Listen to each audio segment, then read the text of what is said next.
E hoje estamos começando com o nosso podcast Longevive Mais Saúde, trazendo convidados não só aqui de Fortaleza, mas também pessoas de fora que a gente vai ter o prazer de estar convidando aqui mensalmente.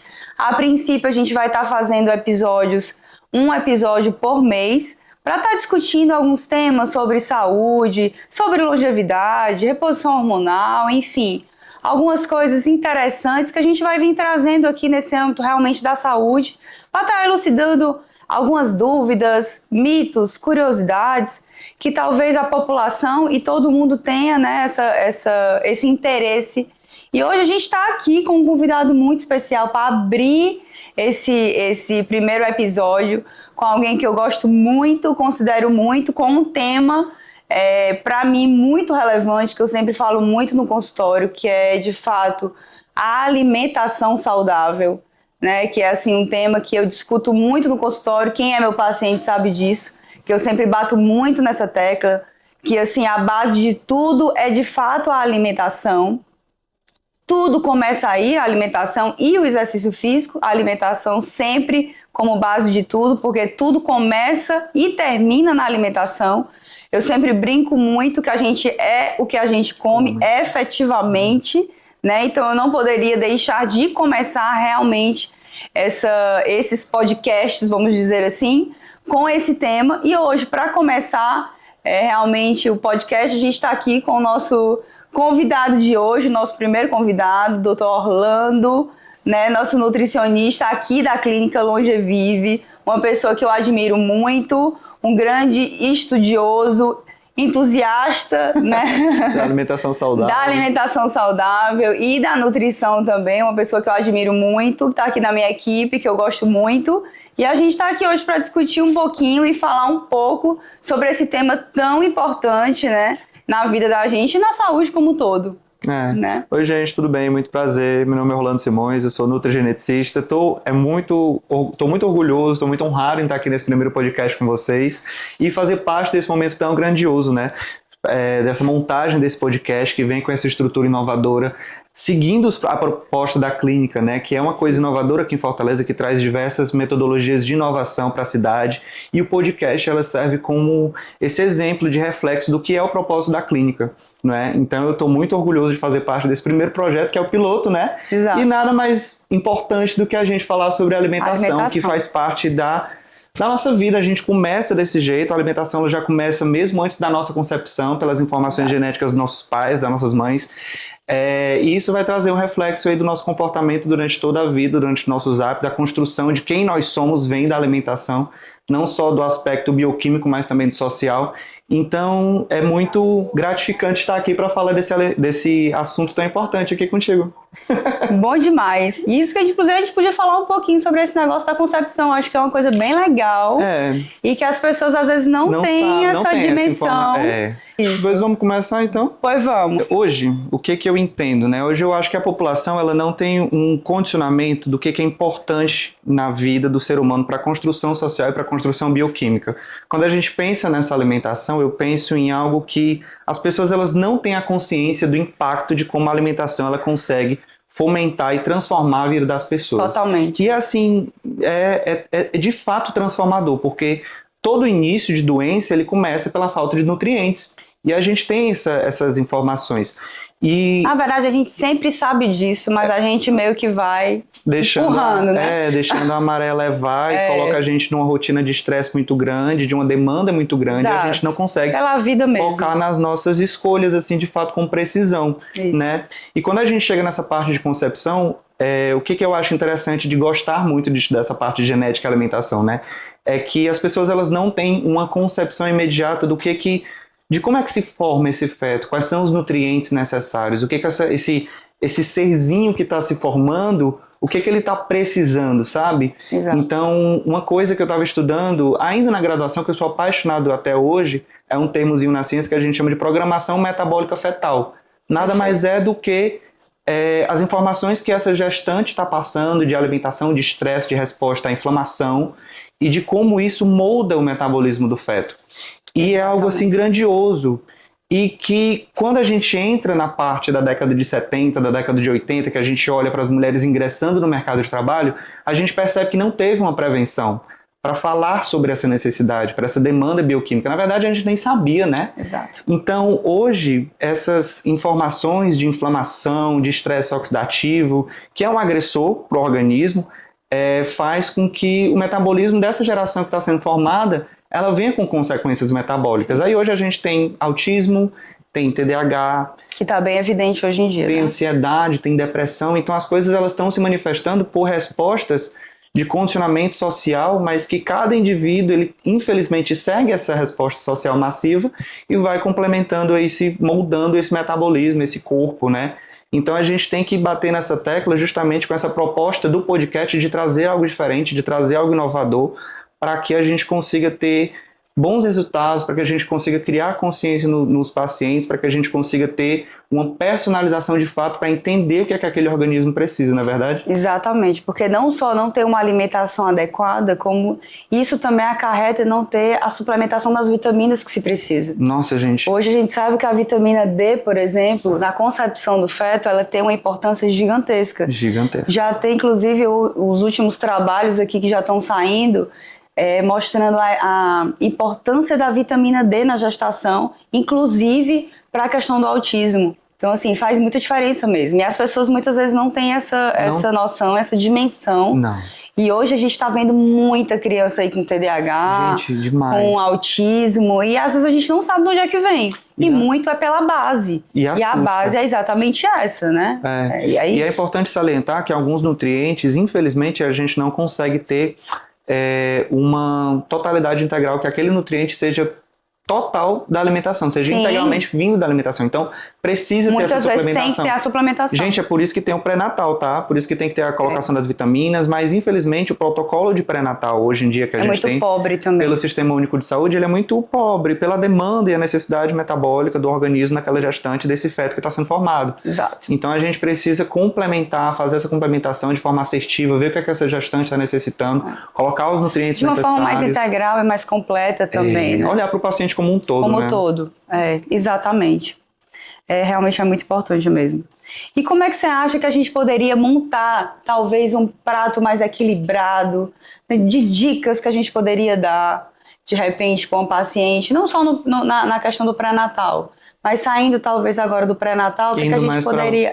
pro normal. Pro geral, né? A gente poderia, talvez, de repente, dar de dica para as pessoas, né? Assim, de uma forma geral, para a gente ajudar um pouco nesse sentido. Olha, eu acho que essa informação... De forma mais saudável, né? Eu acho que essa informação que eu vou dar agora, muita gente já sabe, que é colocar mais frutas, colocar mais vegetais, às vezes, essa informação talvez as pessoas não saibam, que é dar mais preferência para os orgânicos. Hoje em dia, os agrotóxicos, eles chegam como poluentes muito fortes aí para o nosso organismo, então não é saudável, principalmente se você tem algum tipo de patologia que ele depende de um gatilhozinho, qualquer gatilhozinho pode desencadear algo, sabe? Quando você tem um autoimune, entendeu? Então é legal você ter esse consumo maior de frutas, no caso do autoimune, eu sempre peço para tirar o glúten, porque o glúten está muito associado à questão dos autoimunes, né? Sim. Exato. Aí você ter esse consumo maior de frutas, ter esse consumo maior de vegetais, ter esse consumo de oleaginosas, que também é muito importante, que tem mais gorduras poliinsaturadas, que são anti-inflamatórios para a nossa alimentação, e essas frutas e esses vegetais eles vão trazer esse complemento nutricional,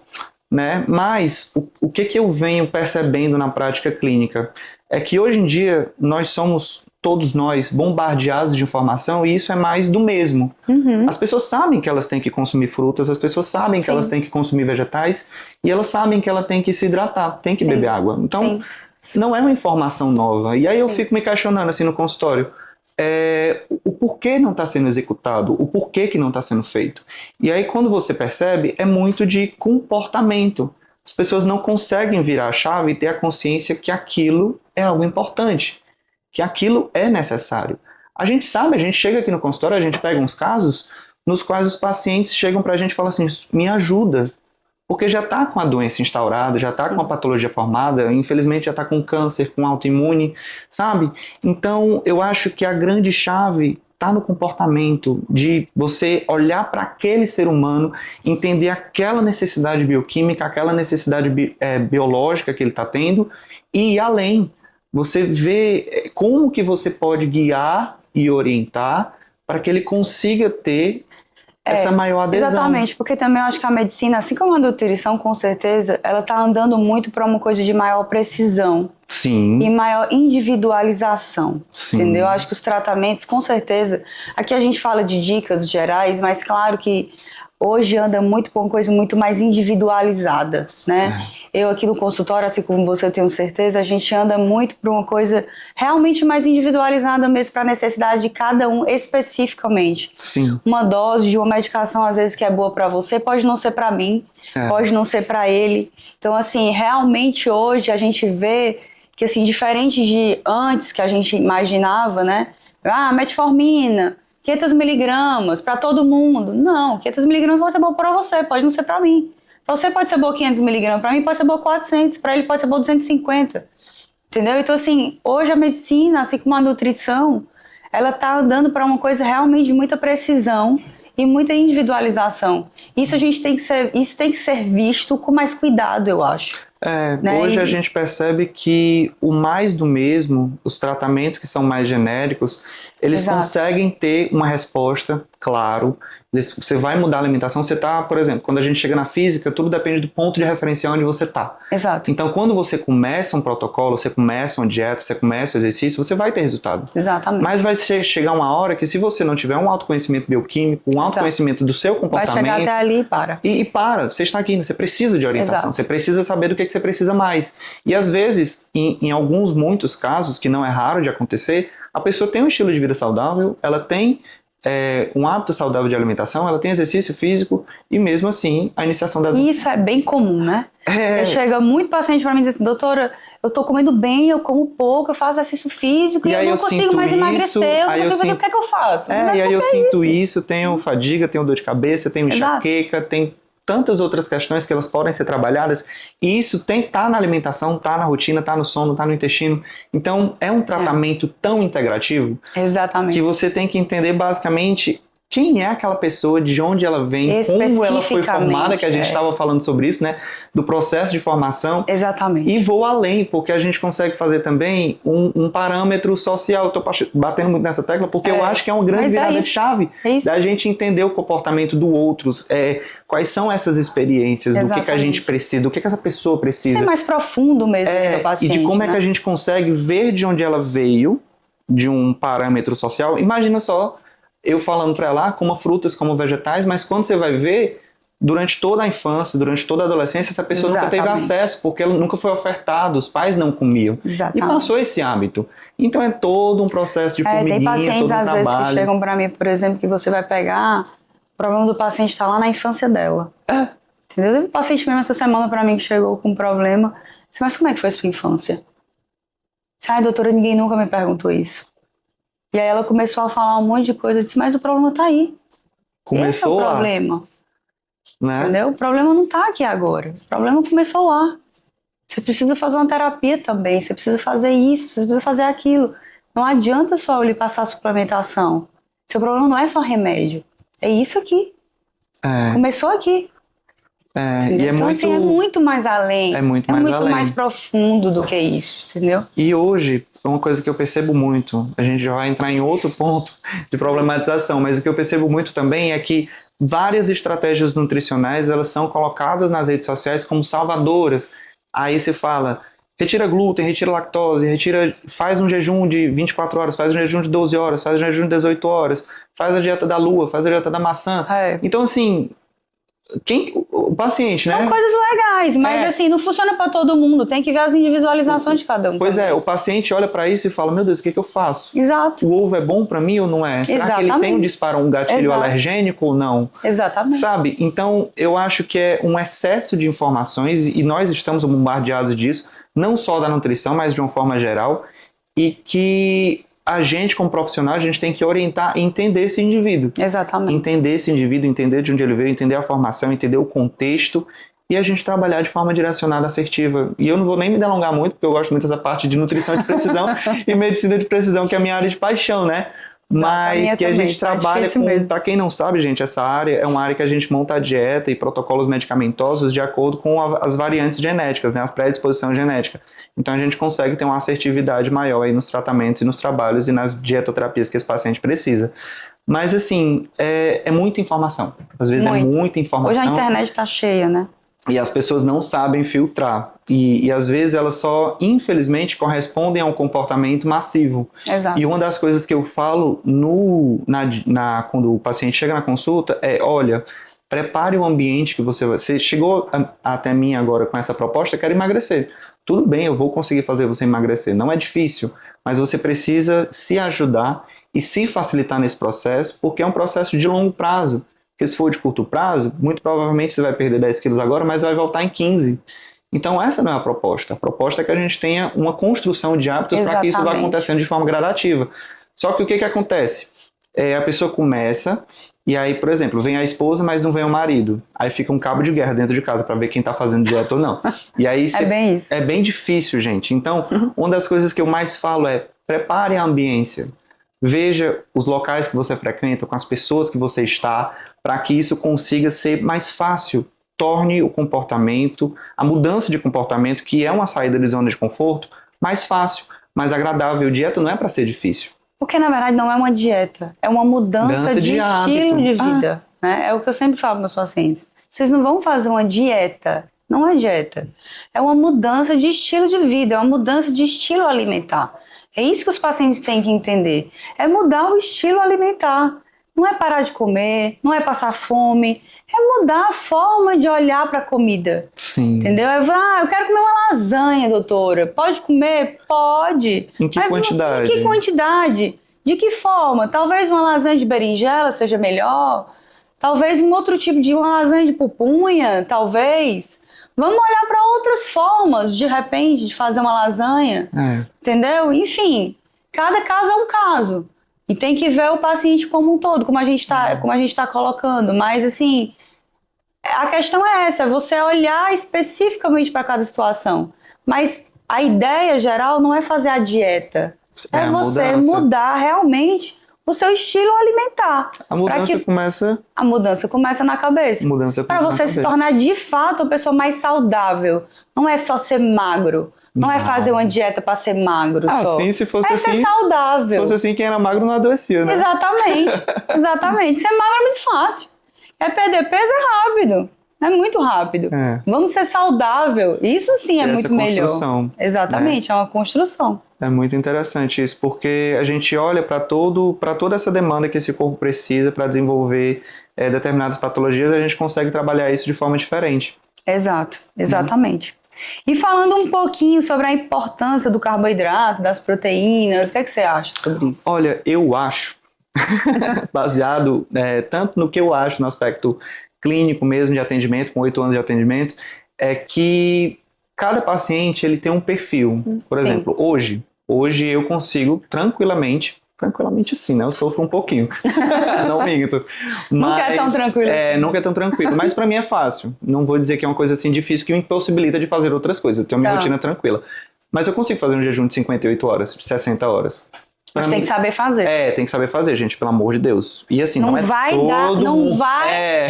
dizer pra não dar dica pro povo, hein? Pelo amor de Deus, não vão fazer isso em casa. Só pra te informar. Jejum, você tem a forma que você começa, o que você coloca durante o jejum, dentro do jejum, e como você forma de quebrar. E a forma como você fecha o jejum. Então é todo um protocolo que tem que ser seguido. Eu gosto de fazer, me dou. Mas dentro do consultório não é uma realidade. E é um processo para você conseguir isso. Não é. É todo um processo. Não é você simplesmente parar de comer agora e conseguir esse... já venho de anos aí. De fato. Eu também estou no processo para conseguir, mas é uma construção. Mas uma coisa que eu percebo é que, por exemplo, na prática não é todo mundo que gosta. Sim. Eu amo os efeitos do jejum. Em mim, no meu corpo, fico mais slim, fico mais sequinho, é anti-inflamatório.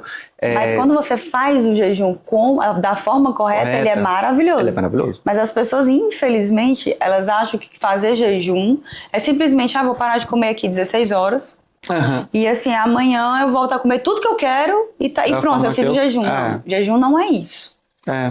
Jejum você tem que saber fazer, você tem que saber quebrar, entendeu? o que comer depois do jejum. É uma série Você pode de coisas. colocar aditivos não, suplementos alimentares que podem potencializar esse efeito do jejum também, com certeza. Para programar esse metabolismo. Sem dúvida. Muito interessante. Tem muita coisa aí nesse... Mas isso aí dá outro podcast. Dá outro podcast.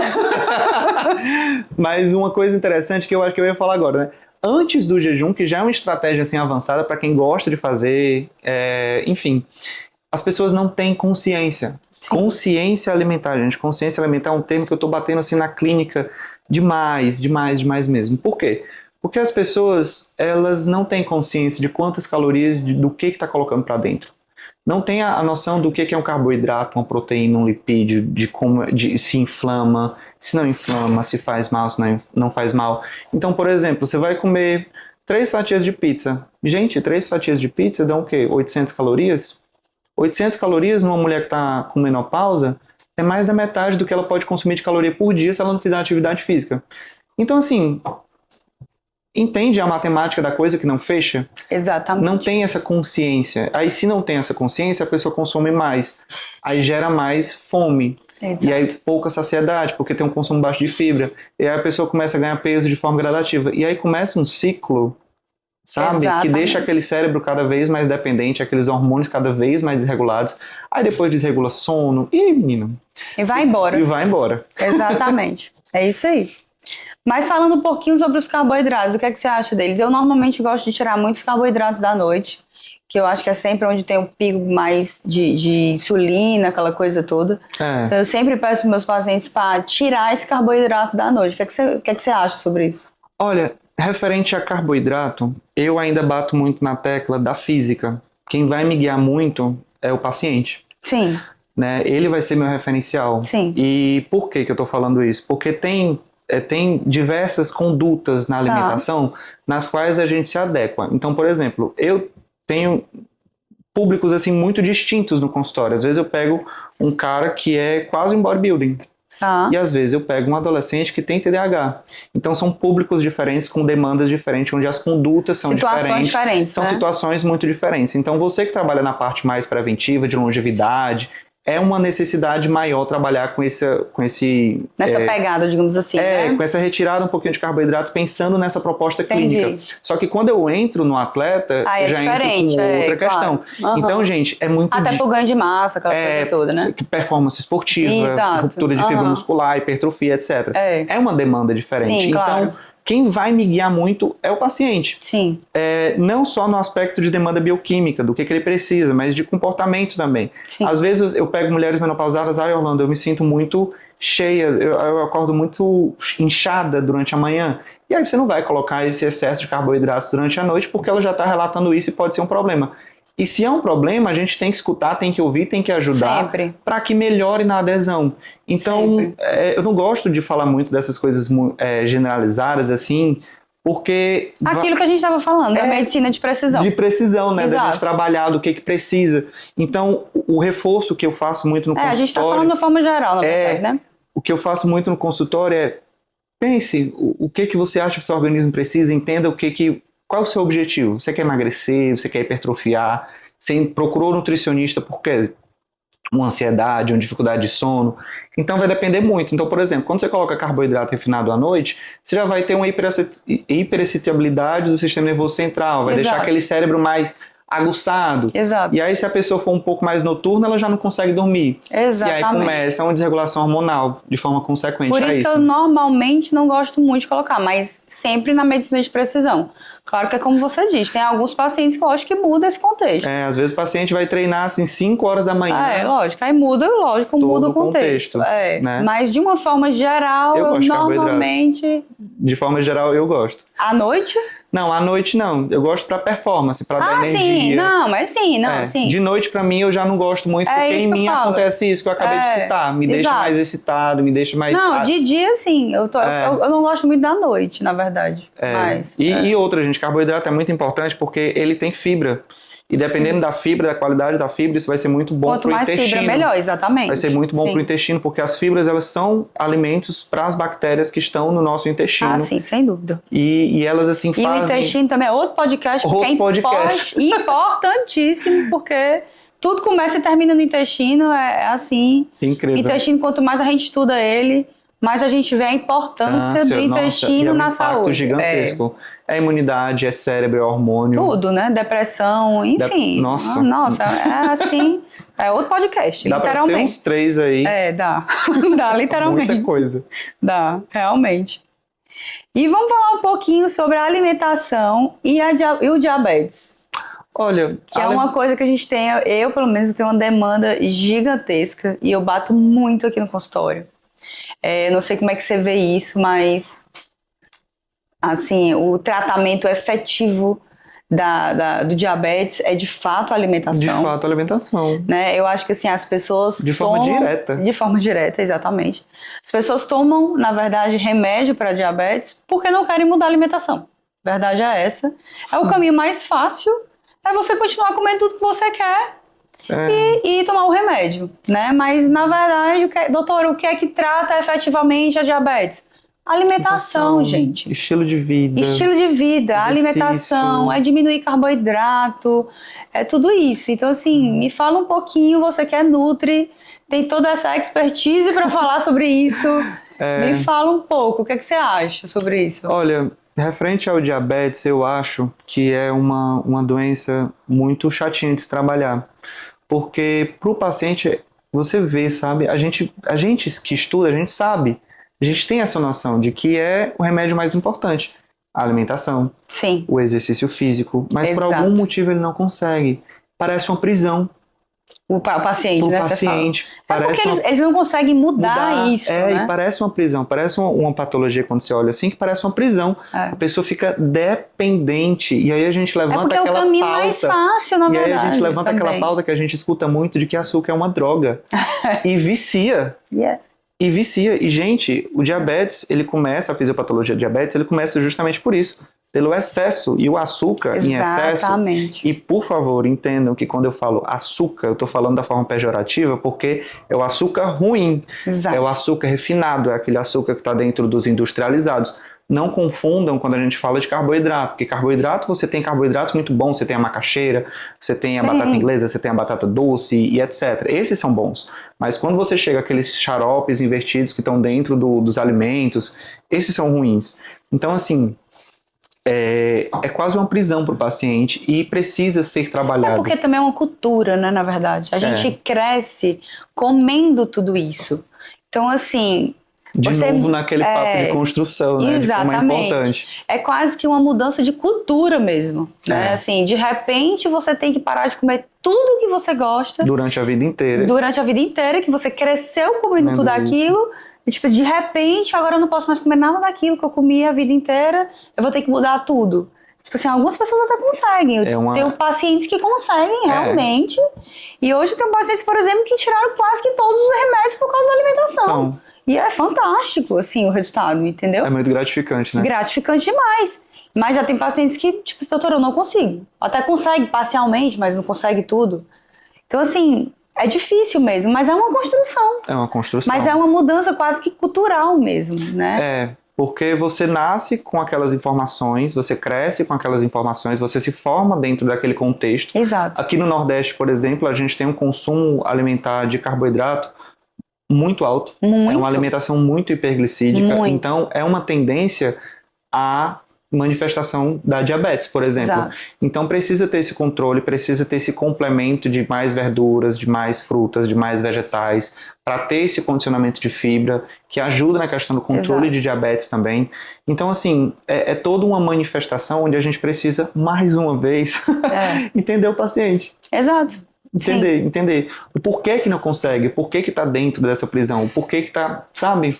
E tentar ir ajudando de alguma forma até conseguir. E às vezes é tão difícil quando você pega, sei lá, a Dona Maria de 75 anos que sempre comeu aquele bolinho mole da tarde com café, com açúcar, que para ela é um hábito, é uma memória que ela tem, é uma afetividade, é uma construção e se torna difícil retirar. É exatamente isso, viu? Ainda tem mais isso.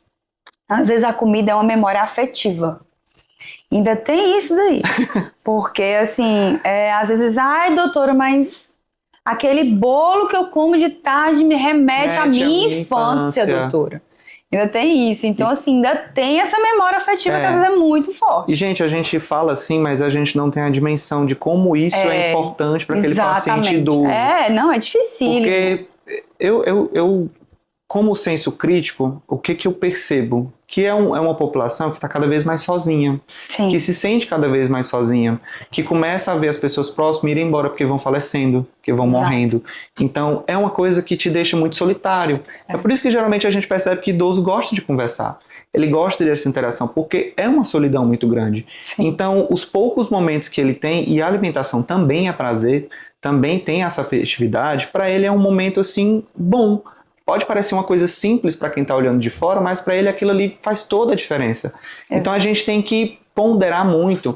Na graduação eu lembro muito que uma frase na graduação que eu escutava assim: gente, tenham noção de que a nutrição é uma ciência que ela é exata, porque a gente tem cálculo, a gente tem que calcular a dieta do paciente para saber o tanto de calorias, que a gente falou nesse instante de consciência alimentar.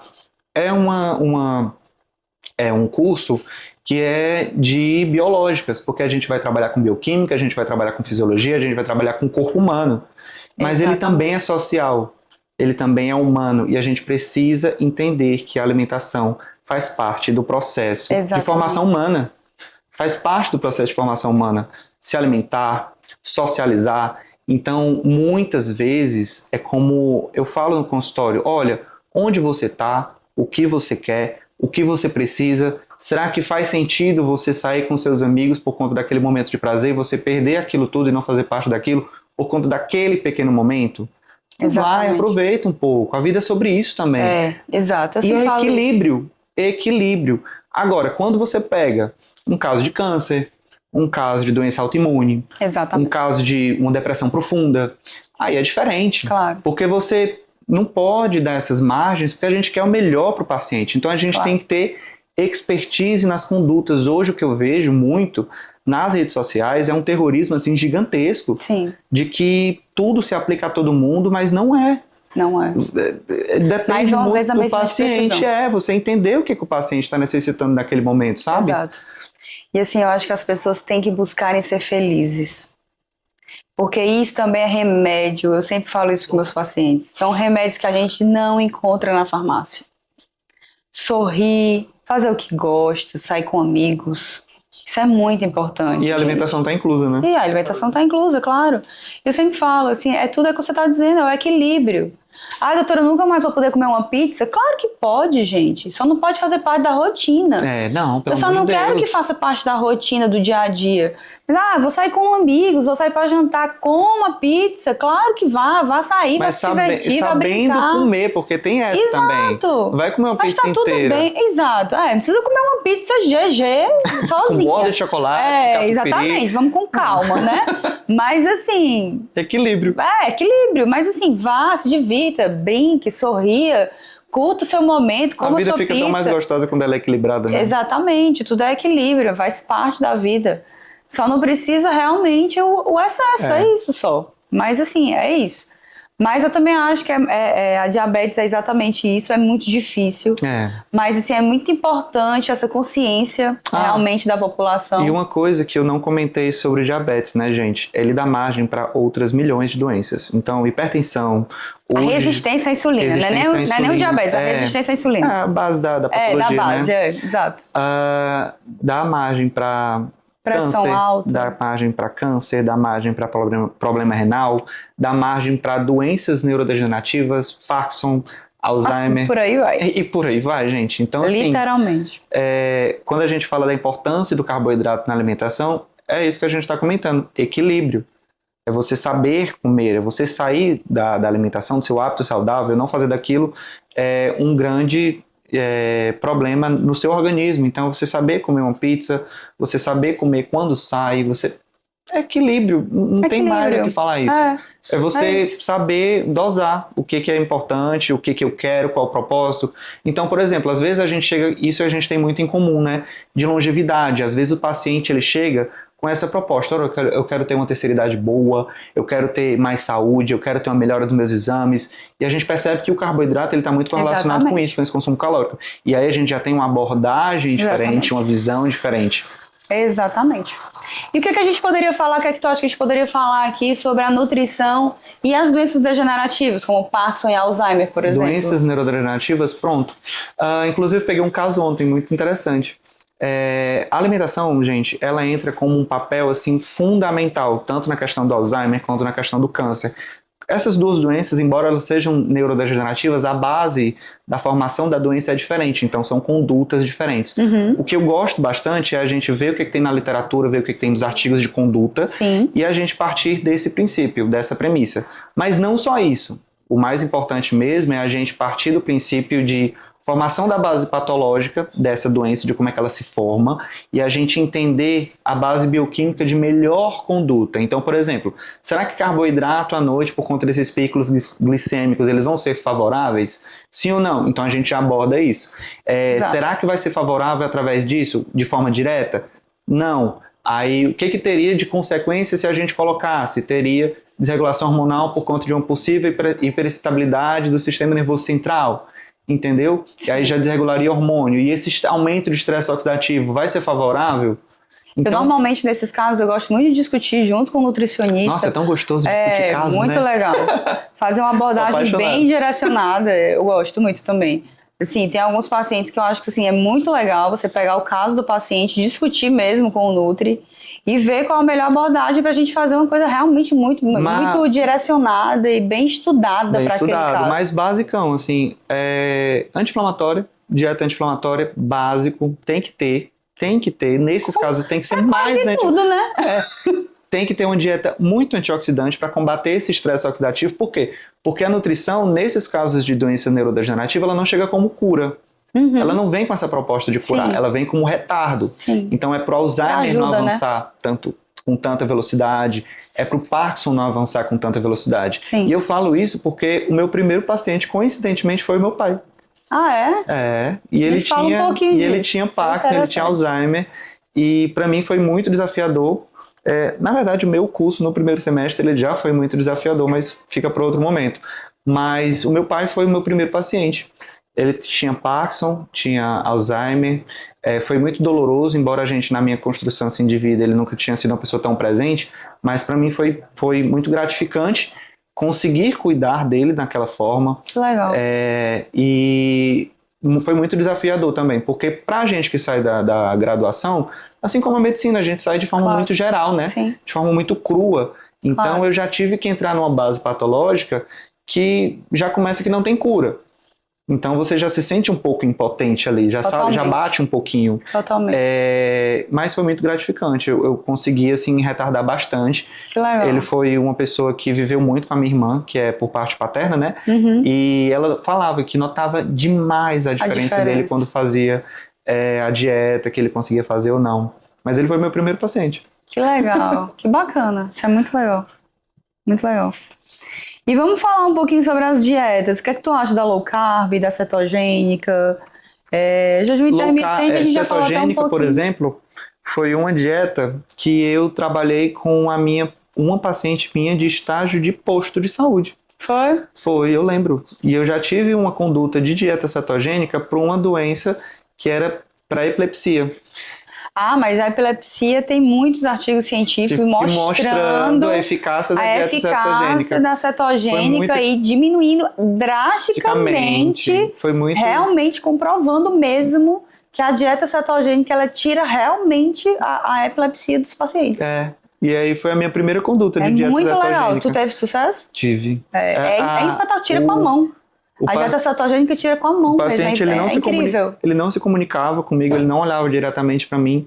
E depois de um mês de dieta, ele conversava. Olha aí. Ele olhava, ele, sabe, maravilhoso, mudou né? a vida da pessoa. Maravilhoso. Tem muito artigo científico mostrando isso. Muito. Espetacular. E assim, de forma geral, as estratégias nutricionais, elas estão aí para melhorar cada vez mais tanto a parte da conduta como a parte da assertividade do para que ela vai ser feito e se cabe ou não a você conseguir executar. Porque tem umas dietas que elas não são fáceis de fazer. Sim, cetogênica é uma delas. Não é fácil, gente, não é fácil. Se você olhar para mim e falar que dieta cetogênica é fácil de fazer... Não, claro que não. E tem que ser bem feita. Ainda tem essa, porque tem muitas dietas cetogênicas que é suja, que é mais inflamatória do Sim. que... Tem que saber fazer. Tem que saber fazer. Então, assim, referente às estratégias, assim, de forma geral, por exemplo, eu me dou muito bem com o jejum. Por conta dos efeitos, os benefícios, que não me traz nenhum malefício, assim, de prejudicar a minha rotina, mas eu acho que vai muito de cada paciente. Será que cabe? Será que não cabe? Qual é o objetivo? Quer hipertrofiar? Então vamos subir mais um pouquinho de carboidrato. Eu quero parâmetros de longevidade, vamos descer um pouquinho mais de carboidrato, vamos trabalhar um pouco mais de restrição, vamos fazer jejum intermitente para ter uma melhora celular. Então depende muito com quem que a gente vai encaixar, com quem que a gente vai trabalhar e o perfil do paciente. Agora sim, né? dieta para mim, para a vida, eu acredito ser a mediterrânea. Nossa, essa aí eu acho para mim assim... Doutora, qual é a dieta pra vida, assim, de saudável, de nutritiva, de tudo? Pra mim é a dieta mediterrânea. Você tem tudo. Você tem boas escolhas de carboidrato, você tem boas escolhas de gordura. Pra mim, aquela dali é a dieta pra vida. Ela é muito boa. É fácil de fazer, não é difícil. É uma dieta gostosa que você... Se você tiver É meio que anti-inflamatória, tem carboidratos bons, nutritiva. E outra, se você tiver um pouco de mão ali na cozinha, você consegue fazer uma dieta mediterrânea, ó. Bem boa. Bem boa. Bem boa. Bem boa mesmo. Sem esforço nenhum. Sem esforço. Só de cozinhar e lavar a louça, né? Que tem esforço. Só isso. Esse aí tá tudo bem. Basicamente, né? Aí faz parte, né?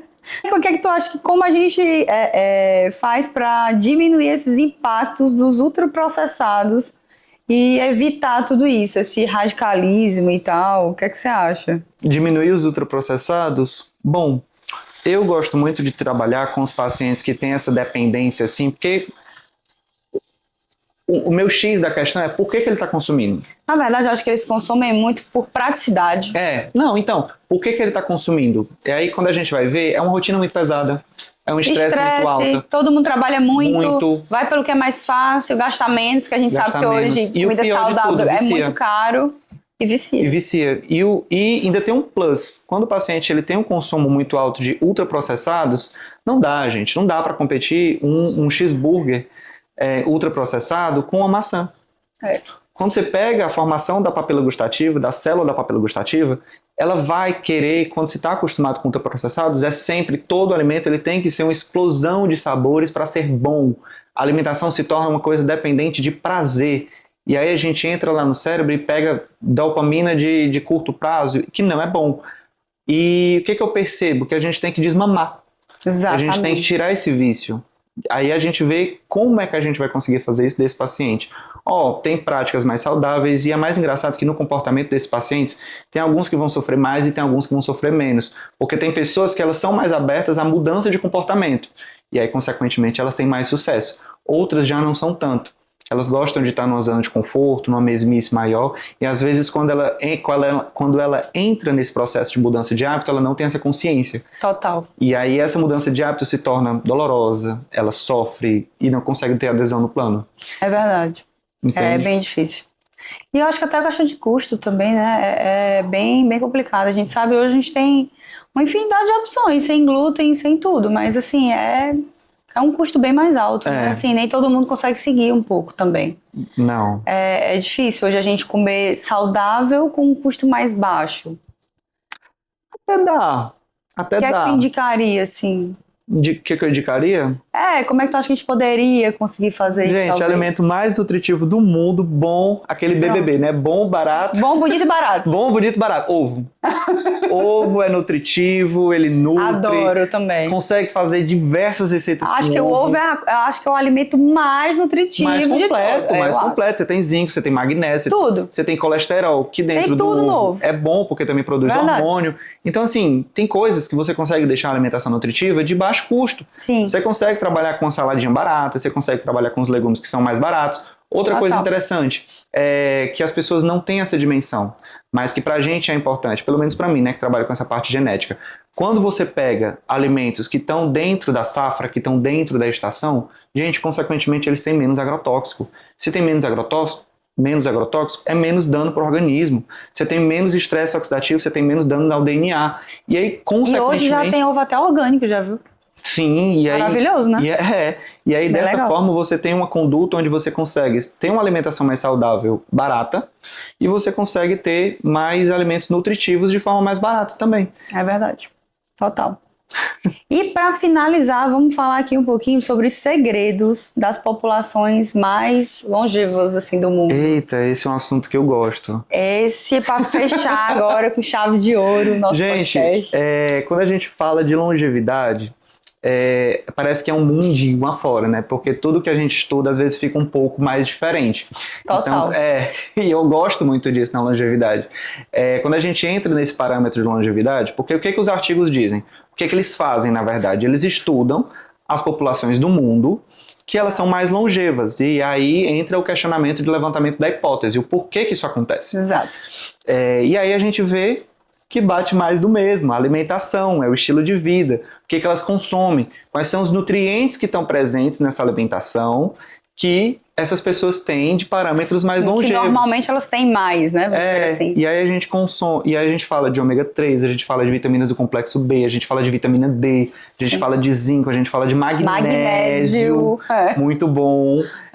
Então, essas populações, elas têm hábitos que são mais construtivos. Água boa. De hidratação, né? Então, assim, a gente tem esses hábitos que fazem parte, que corroboram com aspectos de longevidade. Exato. E aí, quando a gente entra na conduta, tanto de nutricionista quanto na conduta de médico, a gente percebe o quê?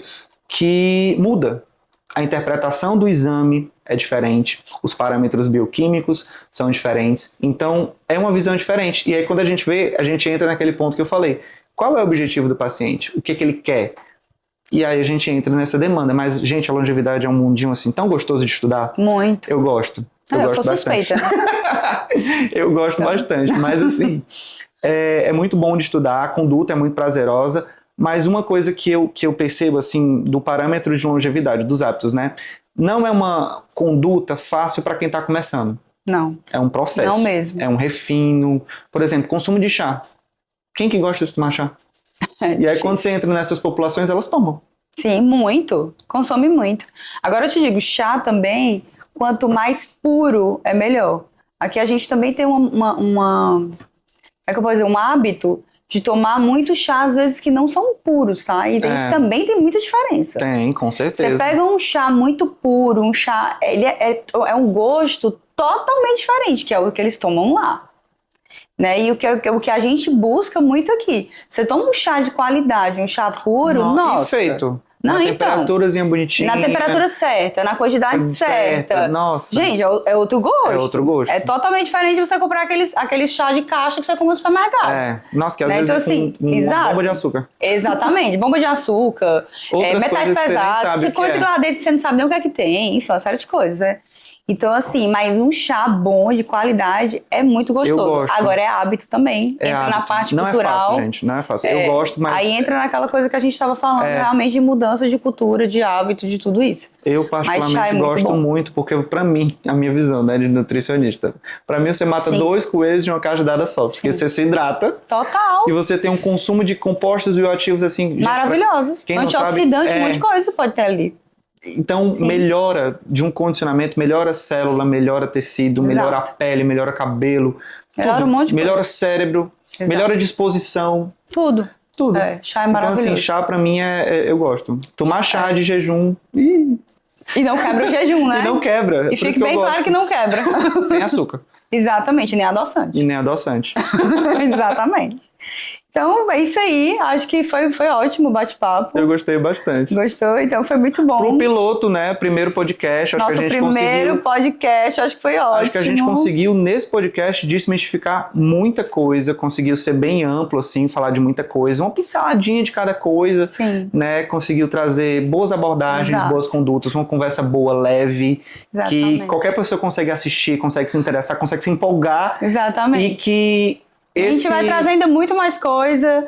Aos poucos a gente vai trazer outros podcasts para aprofundar mais assuntos. Mas sabe o que eu tô mais feliz? É que esse podcast da Longevive Mais Saúde, ele é diferente. Ele traz essa proposta diferente, assim como a clínica traz. Exato. Então, é uma visão diferente, não é o mais do mesmo. Exato. É a gente trabalhar de forma mais assertiva, personalizada, entendendo o que as pessoas precisam. Exato. Cada pessoa, porque isso é extremamente importante. E é por isso que eu tô tão feliz em estar aqui hoje. Pai, eu te agradeço demais, foi um prazer enorme. Obrigada para todo mundo que está assistindo. Tem uma equipe, tá, gente, aqui com a gente. Tem toda uma equipe aqui que está fazendo tudo isso acontecer. tem 5 câmeras aqui olhando pra gente. Então, para finalizar, queria realmente agradecer a audiência, agradecer todo mundo. Esse foi o nosso primeiro podcast, né? Então, assim, é um momento especial, é um projeto piloto, né? É o nosso primeiro projeto aqui realmente do podcast, mas assim, estou muito feliz de estar iniciando esse projeto aqui na Longevive, com o podcast Longevive Mais Saúde. E aí já vão vir com muito mais dicas, muito mais assuntos profissionais. Então, assim, vai vir muita coisa legal por aí. Então, assim, para encerrar, Orlando, deixa aí uma dica legal sobre a nutrição. Sobre hoje, né? Que a gente falou de muita coisa, né? Olha, se eu fosse falar sobre hoje... se entenda. Entenda o que você precisa, o que você quer, o quanto você está disposto a mudar, porque hoje, gente, a alimentação, a gente já sabe muito do mesmo. É você comer mais frutas, saber comer mais vegetais, precisar da nossa orientação, sim, mas é você estar disposto a fazer. E é você saber o que você precisa e a gente vai conversando junto. É você chegar com esse autoconhecimento, falando o que você precisa e eu te guiando nesse processo e te falando de outras coisas que você talvez nem saiba que precisa, mas que você precisa, né? Então é isso. Então, muito obrigada pela audiência. Aguardem que já vem mais.